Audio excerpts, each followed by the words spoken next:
आदाब, प्रणाम। Idea generating studio के एक और नए एपिसोड में हम आपका दिल इस्तकबाल करते हैं। आपका हार्दिक स्वागत है।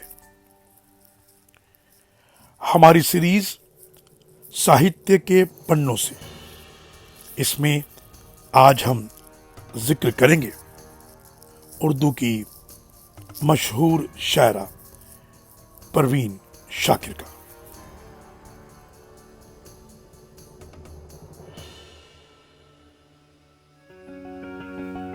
परवीन शाकिर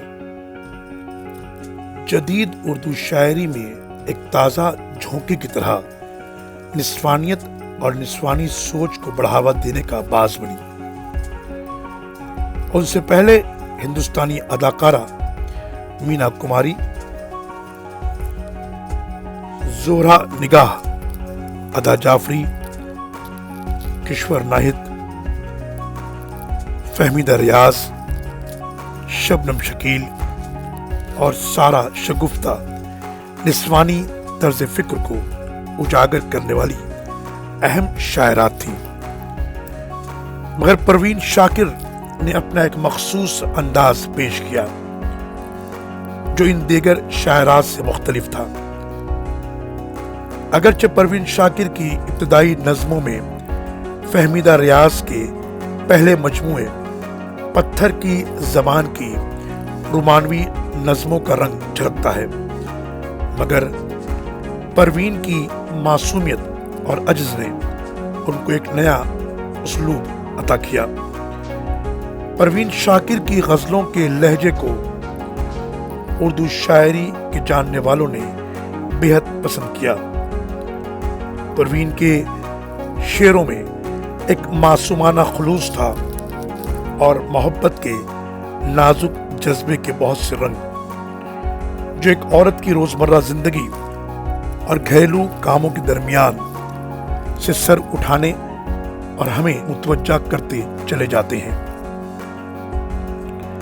परवीन शाकिर 24 नवंबर 1952 में कराची में पैदा हुई। वालिद शाकिर हुसैन और वालदा अफजलुन निसा की ये दूसरी बेटी थी।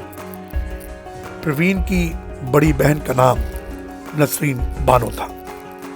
दोनों बहनें एक ही स्कूल में पढ़ती थीं।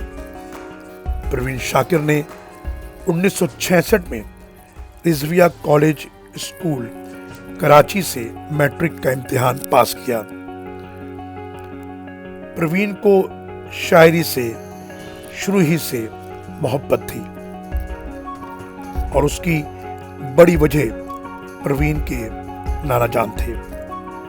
परवीन के नाना अस्करी साहब होम्योपैथिक डॉक्टर थे। उन्हें शायरी से जबरदस्त लगन थी। नाना की सोहबत में परवीन को भी शायरी और किताबों से मोहब्बत हो गई और वो छोटी सी उम्र में ही शेर कहने लगी। 8वीं जमात में जब थी तो टीचर ने उन्हें मुस्तकबिल की मशहूर शायरा का खिताब दे दिया था और टीचर की बात वाकई में सच साबित हुई। खुशबू लहजे में बात करने वालों को भुला देना खासा मुश्किल होता है, और अगर बात किसी ऐसी शख्सियत की हो जिसके नर्म लहजे ने लाखों दिलों में घर कर लिया हो, तो एक ही नाम बार बार जबान पर आता है, परवीन शाकिर। परवीन के अहद में बहुत से शोरा ने उनसे बेहतर भी काम किया होगा और बदतर भी, लेकिन 1980 की दहाई के बाद उर्दू अदब के जिन शोरा को कबूल आम सनद मिली, परवीन को उनमें मोतबर नाम के तौर पर याद रखा जाएगा। 26 दिसंबर 1994 में एक हादसे ने परवीन को हमसे छीन लिया, मगर उसके लफ्जों की खुशबू से इनकार कैसे मुमकिन है। परवीन शाकिर ने गमे जाना, हिजरे वसाल, کی کیفیات لب و رخسار کے افسانوں کو شعروں میں بیان کیا۔ اپنی تنہائی میرے نام پر آباد کرے، کون ہوگا جو مجھے اس طرح یاد کرے۔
میں زمین ہوں، میرا ظرف آسمان کا ہے۔ میں زمین ہوں، میرا ظرف آسمان کا ہے، کہ ٹوٹ کر بھی میرا حوصلہ چٹان کا ہے۔ قفس تو میرے مقدر میں تھا لیکن قفس تو میرے مقدر میں تھا لیکن ہوا میں شور ابھی تک میری اڑان کا ہے۔ Idea generating studio